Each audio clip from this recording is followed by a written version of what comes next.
How did I get in this room? We're back, another episode. Thank you guys for being here.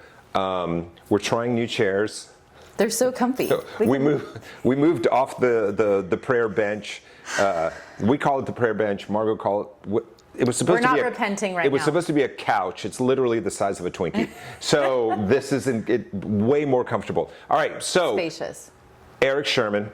Great interview. You guys are going to get to see it in just a minute. But how cool is it, at least for me, you know Eric, I met him on the Zoom, but the fact that he was on the ground floor at the height of MTV as an executive, and you know, I'm old, so I remember when MTV was amazing. I feel like MTV was always amazing, though, and yeah, just to be in that time, right?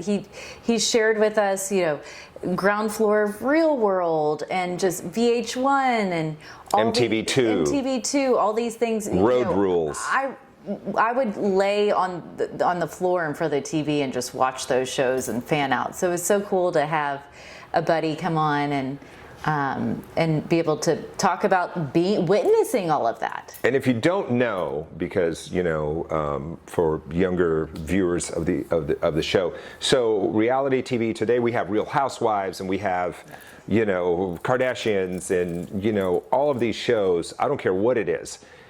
In the MTV offices, at some point, they had an idea, and they're like, "We're going to put all these people in an apartment."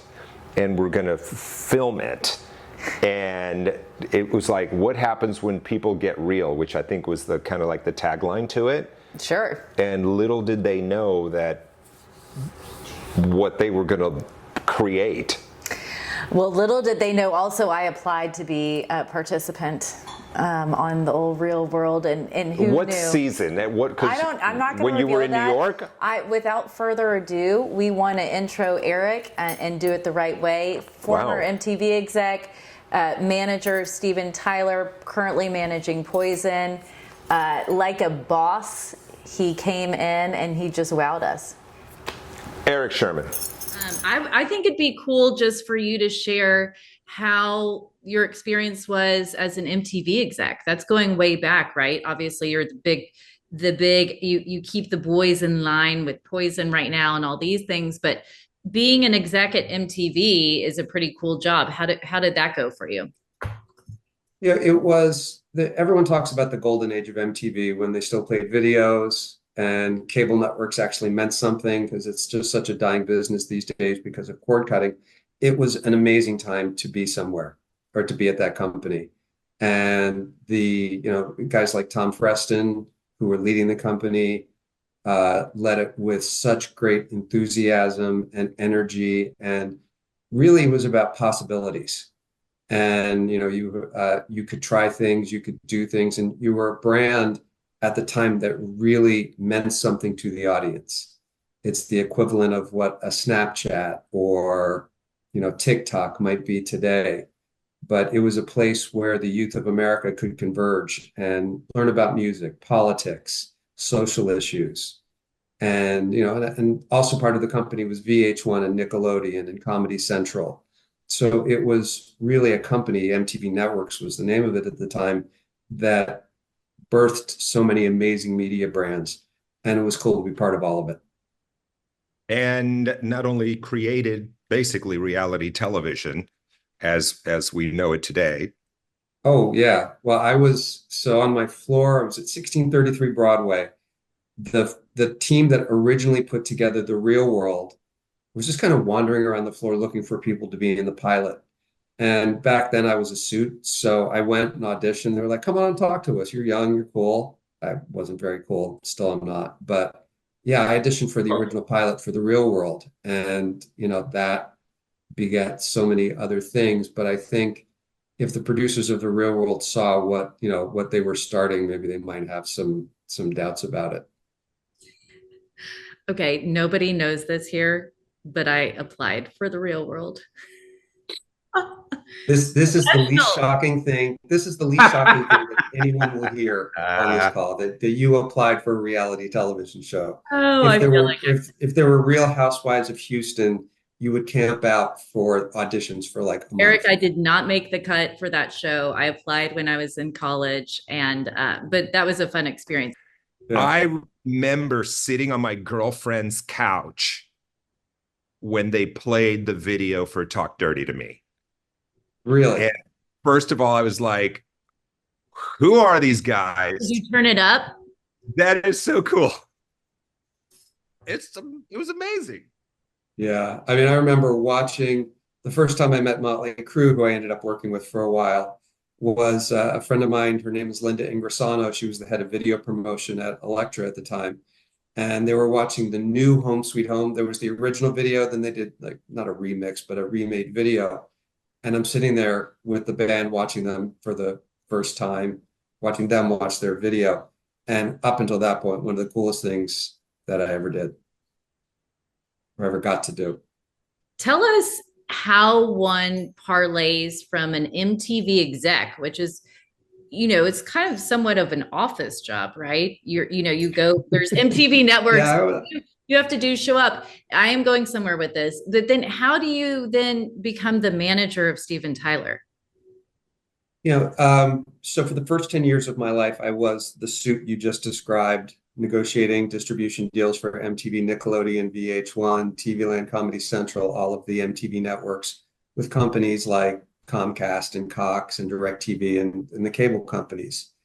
And then, I'm now a big believer in taking chances, but I was a little more conservative back then. But I had done that for 10 years and I wanted to do something different, a little more creative. And at that point, it's going to get a little techie, but cable operators used to pipe content into your house through with an analog signal through that coaxial cable. And then they switched to digital to compete with DirecTV and Dish Network. And they were able to put 10 to 12 channels down the same pipe that they could put one channel before. So switching from analog to digital. So all of a sudden they wanted more channels. So I had the opportunity to be the head of the launch team that launched channels like MTV2, VH1 Classic, MTV2 US Hispanic Business. And, we were just kind of throwing shit out there to see what sticks. And VH1 Classic was this channel that, remember, there was no YouTube back then. You couldn't just pull up one of these videos. It kind of became this cultural lightning rod. So all of these artists wanted to partner with us because MTV really wasn't dealing with the old bands, nor was VH1 at the time. So we became a big marketing partner of all the artists that, at least Ruben and I grew up with. Margot was a youngster. She was, in diapers when these bands were playing. I love you. Um, so honestly, just it became we became marketing partners. We did business together. I became a trusted partner for bands like Poison or Motley Crue or Styx, or, the list goes on. We didn't have a huge marketing budget, but we had, 30, 40, 50 million homes. And I said, look, you put our name out there, we'll put your name on our platform. So we would play their videos a lot. We would create marketing campaigns to promote their tours, which in turn would be presented by VH1 Classic.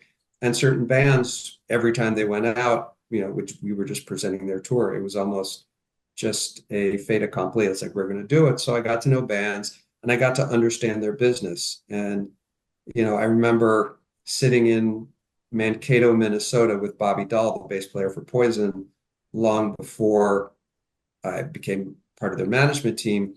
And, he sat there and walked me through a tour budget. I'm like, dude, I'll buy you dinner. Tell me how this works. And so before every Poison tour work done, we'd sit down and review the budget. And it was through experiences like that and just being curious that I got to know how this works. So, the bands trusted that I could do things well for them. And when an opportunity came up to manage, or they had goals that aligned with my experience, so I grew the MTV and VH1 brands in different ways. Steven Tyler came to us because he wanted to be a television star. He wanted books and clothing and all those things. And so he saw what I was able to accomplish at those places. And then we worked together and did things like American Idol and his best-selling book, his clothing line with Hilfiger. So it was really, becoming a manager was a natural extension of what I did really at VH1 Classic.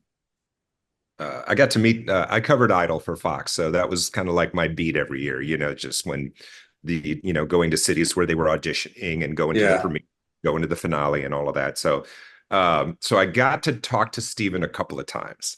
And again, same deal, because I was just such a crazy music fan, and I loved, especially early Aerosmith, because that's what I grew up on, but I always have this little voice in my head, it's like, do not fanboy, just stick to like, talk about the judging, talk about Idol, talk about. Please. He loves it when people fanboys. But I just couldn't hold it. The last time I talked to him, I couldn't hold it in anymore. And and this time it was a satellite interview, and that I'm waiting. We're recording it. It's not live. So all of a sudden the slate goes up, boom, and the publicist says, "All right, Ruben, you're on with Steven." He's sitting there, and I said, "Hey, Steven." He goes, "Hey, man, how you doing?" And I said, I just got to tell you, I think "Draw the Line" is one of the greatest rock songs ever written. And he just kind of nodded his head, flipped his hair back, and said, "I agree." That is a cool, And then we started the interview. I have yet to, not that I would ever expect to meet Steven Tyler, Eric, but I would love to meet him, because I feel like he's this common theme in transparent sunglasses, which is how you and I know each other, because you managed Steven. Steven also has a band with Marty Fredrickson, Eric, who I know Marty. Out of Nashville, the Loving Mary Band, when he's not doing Deuces or Wild, in Vegas. And then I met part of Aerosmith when I was at the Grammys and delivered sunglasses to them the morning of the Grammys before rehearsals. Like, I went to their residence, but I didn't actually meet them. Obviously, I wasn't let back there. But one of these days he will come on this show and I will meet him via Zoom. How about that? You know what? It's good to have dreams. I'm going to ping you later about this. It's good to, you shoot for the stars and maybe you land on the. Look, people, the people ask how I, ended up where I am with all these guys. And it's like, it was never a goal to have it. Like, unlike you want to have Steven on the show, which is great. But if you would have asked the 18-year-old me, would I have, now in my 50s, have had managed stars, built media businesses, that stuff, I've been like, what the hell are you smoking? And can I have some? And it's just like, you reach for things and just don't say no if someone wants to talk to you about something, because you never know where it's going to end up. One thing that I love about Poison is that, so many of these bands that go on tour will sub in and out, and there's nothing wrong with that, right? Because everyone can contractually come in, play the instrument, but having all of the original members and that commitment where if they're going to go on tour, if they're going to do something, they all have to be involved. That's a really cool thing, because they've been around for a while. So to still continue that legacy, I think, is why they can promise the performances that they show to their fans every time. Yeah, but I think, and I think that's one of the things that really brings up the value of Poison. But I think there are other bands that have up to 0 original members, but still pull off a great experience for consumers. I was in Austin, Texas about, 10, 15 years ago. And I was at a television conference and I had nothing to do that night. Couldn't get a flight home. And I looked and I saw it was Journey, Foreigner, and Night Ranger playing at the Frank Irwin Center. And Jack Blades from Night Ranger, you should have on this show, who is just an amazing guy. I called him up. I said, just leave me a pass. I'll come over. So I did. And I'm standing at the soundboard with Phil Carson, Foreigner's manager. And the crowd was going nuts, just going crazy, loving every minute of it. And I looked, I said, how many original members of the band are on stage? And what do you think his answer was? None. None. Well, there are no original members in Foreigner right now. Right. Yeah. Mick Jones sometimes pops in and out. Sometimes plays, but he's had health issues, I know. So he just can't tour. Yeah, he just can't tour that much. He pops in. Lou Gramm has popped in on occasion. But Yeah, they are true to the music and they give the consumers a great brand experience of Foreigner. 100%. So, it's they yeah, I think it is, a great for Poison that all four original members are there. But other bands pull it off. Motley's doing great with John Five. Um, Van Halen, everyone thought Van Halen was going to die when David Lee Roth left and they were more successful with Sammy. So, there's it really, if the audience responds like they do to Foreigner right now, incredibly, it's fine. What's the hardest thing? What's the hardest challenge for a band that's not quite at, arena level, or they're not one of these legacy bands? What's the hardest thing that you see out there when they're out on the road for them to make any money at all? Well, for anything, the idea of curation and editorial around music, the has kind of gone away in the sense that, well, first, the cost of creating music has come way down. You need a laptop and Pro Tools or some kind of, program, and you can create some, decent sounding content from a quality perspective. But, the labels back in the day were kind of like venture capital firms. They'd take bets on a number of artists, put their weight behind them, and hopefully something would break and make everybody a lot of money. But there were great A&R guys that signed artists that understood quality, understood marketing, understood what consumers might like. That system, because of Spotify and Pandora, where anyone can really go put something up there, the quality and curation has dwindled, and the barriers to entry from both a cost of creating the content and just getting it out there. It's like anyone can put anything up there. So how do you discover something when, when there's so much out there? Look, the playlists that Spotify puts together are very important. So getting on that. But yeah, you're 100% right. I just tell anyone who wants to be in music, anytime someone will let you sing in front of one person, 20 people, 100, you do it. You get out there, you hone your craft, and like any other business, you start building a following. We always ask a question to our guests, Eric. And that question is, how did I get in this room? I'm sure that you have many moments, but was there a moment where, your first time, I guess, being associated with Real World or meeting Steven Tyler, Motley, I know these are your buddies, right? But was there ever a moment where you look around and you think, how did I get in this room? Oh, absolutely. There's been a few, but the one that sticks out in my mind was, this goes back 15 years ago. I had to put a band together for an appearance Stephen was doing at the iHeart Music Festival, and he wanted to get Jeff Beck on guitar. So we got Jeff. Sting played bass. I mean, it was pretty amazing. But a couple years later, Jeff was looking for a new manager. So I flew to England and ended up staying at his place for the night out in the country. And this was probably 1 in the morning. We'd been, eating Indian food. Everyone was drinking.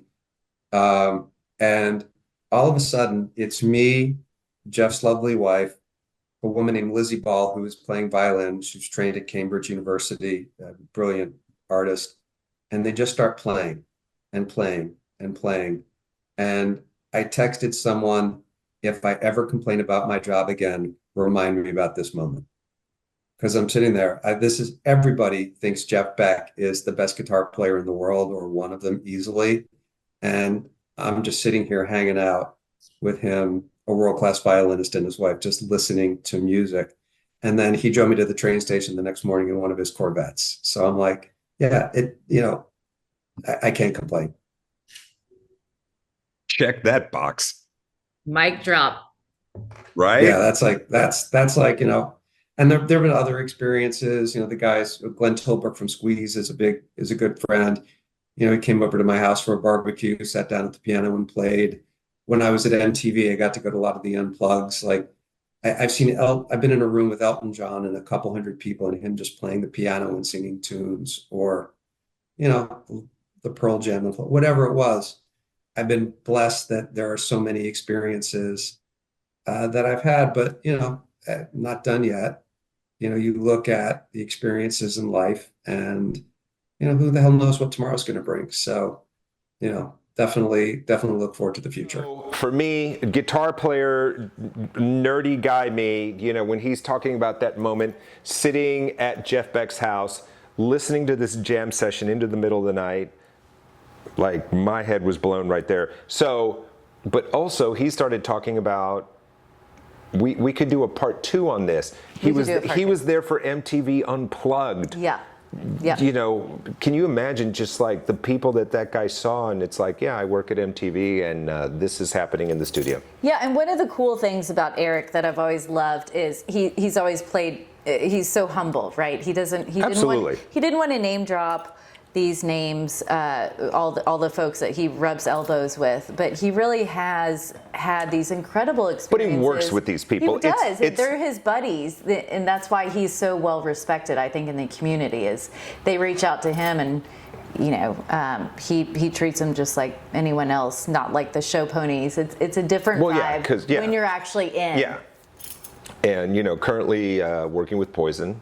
Yeah. And hopefully we'll see a tour. So they teased, we've seen the teases. I know he's okay with us saying that they perhaps will be touring again, and that they should tour again. Yeah, he said, I'd love to have them on tour tomorrow because they're such a great live band. But and this is really cool because we're seeing all these legacy bands touring right now. And if this is, whether it's your thing or not, they are selling out very, very big spaces. They are. Like, stadium tours. Stadium tours for the big deal. package deals, arena tours, whatever. So this is, nostalgia is huge. So I think that's really cool right now. I mean, I would go see, Poison and however many other bands.